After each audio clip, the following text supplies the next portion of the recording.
Hello students, आज हम क्षितिज का पाठ कन्यादान करेंगे। यह एक कविता है। इसके कवि ऋतुराज हैं।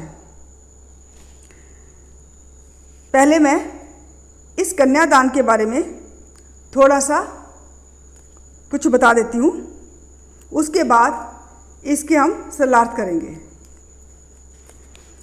कन्यादान कविता में माँ बेटी को स्त्री के परंपरागत आदर्श रूप से हटकर जीने की सीख दे रही है। कवि का मानना है कि समाज व्यवस्था द्वारा स्त्रियों के लिए आचरण संबंधी जो प्रतिमान गढ़ दिए जाते हैं वे आदर्श के मुलम्मे में बंधे होते हैं। कोमलता के गौरव में कमजोरी का उपहास छिपा रहता है। लड़की जैसा न दिखाई देने में इसी आदर्शीकरण का प्रतिकार है। बेटी माँ के सबसे निकट और उसके सुख दुख की साथी होती है। इसी कारण उसे अंतिम पूंजी भी इस कविता में कहा गया है। कविता में कोरी भावुकता नहीं बल्कि माँ के संचित अनुभवों मीन्स एक्सपीरियंस की पीड़ा की प्रामाणिक अभिव्यक्ति है। इस छोटी सी कविता में स्त्री जीवन के प्रति ऋतुराज जी की गहरी संवेदनशीलता अभिव्यक्त हुई है। तो अब हम इस कविता के सलार्थ करते हैं। पहले मैं कविता का स्टेंजा पढ़ती हूँ और उसके बाद शब्दार्थ बताऊंगी। कितना प्रामाणिक था उसका दुख, लड़की को दान में देते वक्त जैसे वही उसकी अंतिम पूंजी हो। लड़की अभी सयानी नहीं थी, अभी इतनी भोली थी कि उसे सुख का आभास तो होता था लेकिन दुख बाँचना नहीं आता था। पाठिका थी वह धुंधले प्रकाश की, कुछ तुकों और कुछ लयबद्ध पंक्तियों की। प्रामाणिक मीन्स यथार्थ, स्वाभाविक, पूंजी धन, सयानी समझदार योग्य, आभास प्रतीत होना, बाँचना पढ़ना या समझना समझ पाना, पाठिका पढ़ने वाली या समझने वाली, लयबद्ध लय से आबद्ध। अब हम इसके सलार्थ करते हैं। कवि ने कन्या विवाह के बाद बेटी को उसके ससुराल भेजते समय माँ की अंतर वेदना को चित्रित किया है। माँ को आभास होता है कि उसने अपनी बची पूंजी को भी दान कर दिया। उसके पास कुछ भी शेष नहीं बचा जिसे वह अपना कह सके। इसमें फर्स्ट लाइन में देखो, कितना प्रामाणिक था उसका दुख। माँ का यह दुख था कि लड़की को दान में देते वक्त जैसे वही उसकी अंतिम पूंजी हो। उसके हृदय में स्वयं ही उद्गार फूट उठते हैं कि बेटी, वो खुद ही कहती है कि बेटी अभी सयानी नहीं हुई, कि लड़की अभी सयानी नहीं थी, यानी कि समझदार, उसकी उम्र छोटी थी। बेटी अभी सयानी नहीं थी, वह इतनी भोली थी कि सुख की कल्पना तो कर सकती थी वो, लेकिन जीवन में आने वाले दुखों से वह अपरिचित थी। उसे नहीं मालूम था कि आगे आने वाले समय में क्या दुख आए, कैसी रिस्पॉन्सिबिलिटी आ जाए, वो इसको ज्ञान बिल्कुल भी नहीं था। वह आने वाले दुखों को कैसे सहन कर सकेगी। वह तो विवाह से संबंधित सुखों की कल्पना इच्छा में जी रही थी कि सुख ही सुख मिलेंगे, लेकिन वो जो अस्पष्ट थी उसको पता नहीं था। वह तुकों और लयबद्ध पंक्तियों की सरलता से सहजता से पढ़ना जानती थी। कि पाठिका थी वह धुंधले प्रकाश की, कि जैसे अब कोई हमने लेसन पढ़ना हो, मान लिया जैसे यही कविता पढ़नी हो, आप लोग कविता तो पढ़ लोगे लेकिन आपको गहराई वाला मीनिंग समझ में नहीं आएगा। तो ऐसे ही इस लड़की को भी, वो इतनी भोली थी, उसको ज़िंदगी के बारे में, के उतार चढ़ाव के बारे में, वास्तविकता के बारे में, दुखों के बारे में बिल्कुल ज्ञान नहीं था। वो सिर्फ खुश ही खुश, क्योंकि उसे जीवन के अंदर अपने माँ बाप के घर में सिर्फ खुशियाँ देखी थी, दुख से उसका कोई वास्ता हुआ ही नहीं था।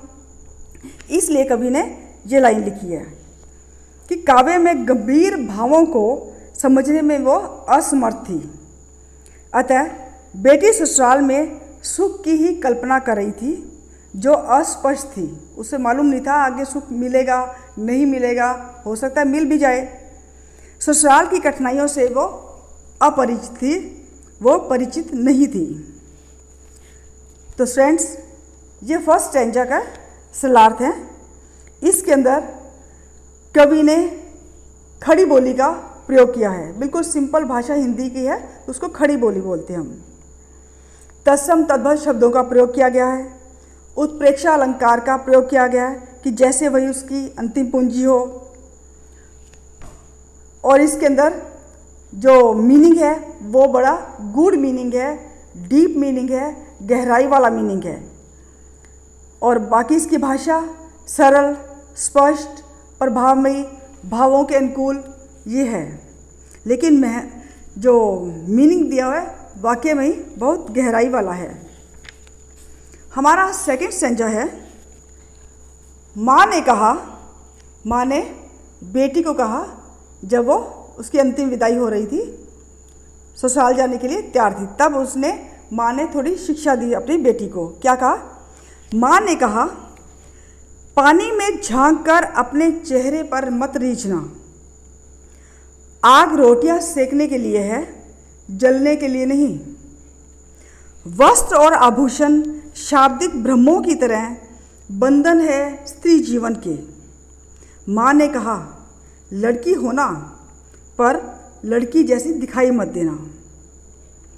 इसमें रीझना वर्ड है, उसका मतलब प्रसन्न होना, खुश रहना। आभूषण, अलंकार, गहने, ये सब। अब माँ बेटी को क्या सीख देती है कि माँ ने बेटी को विदा करते समय सावधान किया है कि अपने सुंदरता पर, अपने सौंदर्य पर इतराना मत, सजग रहना। किसी के प्रशंसनात्मक, जैसे प्रशंसना के जो शब्द हैं उसमें उलझकर अपने जीवन को बंधन युक्त न रखकर बंधन मुक्त रखना। माँ समझा रही थी कि पानी में अपने सौंदर्य को देखकर इतराने का प्रयास मत करना कि तुम हम अपने सुंदरता को देखती रहो और खुश रहो। इससे आग के समान सावधान रहना कि सुंदरता में तुम सोचती रहो, पानी में देखती रहो कि इतनी सुंदरता है, लेकिन कई बार कोई दुख आ जाता है, उसका तुम्हें ज्ञात ही ना हो, उससे सावधान रहना। इसलिए सावधान करने के लिए, सावधान करती हुई माँ अपनी बेटी को कहती है, आग रोटियां सेकने के लिए होती है, कि जो आग है रोटियां सेकनी है, कहीं ऐसा ना हो कि कोई तुम्हें दुख हो और तुम आत्महत्या कर लो और जल जाओ या कोई और जला दे। कि आग रोटियां सेकने के लिए होती है, स्वयं जलने के लिए नहीं। कि कभी भी तुम ऐसा कोई कदम मत उठाना जिससे कि तुम्हारा नुकसान हो। अतः सभी कार्य करते समय अति सावधानी बरतना। शाब्दिक भ्रम की तरह, अर्थात प्रशंसा जो शब्दों हैं उसकी तरह वस्त्रों और आभूषणों के भ्रम में मत पड़ना। यही भ्रम स्नेह का आभास कराकर बंधन में जकड़े रहेंगे। तुम लड़की की तरह मर्यादित व्यवहार करना, कि लड़की हो तुम, व्यवहार करना कि बिल्कुल ऐसे ना करना कि तुम्हारे ऊपर कोई तुम्हारा नुकसान कर ले, अपमान कर ले, तुम्हारे साथ बुरा व्यवहार करे। किंतु सामान्य और कमज़ोर लड़की की तरह अत्याचार सहने के लिए दुर्बलता मत दिखाना कि लड़की है हर कुछ सह लेगी।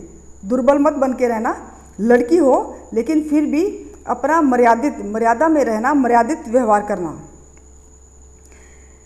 तो ऐसी शिक्षा जो है माँ ने अपनी बेटी को दी है।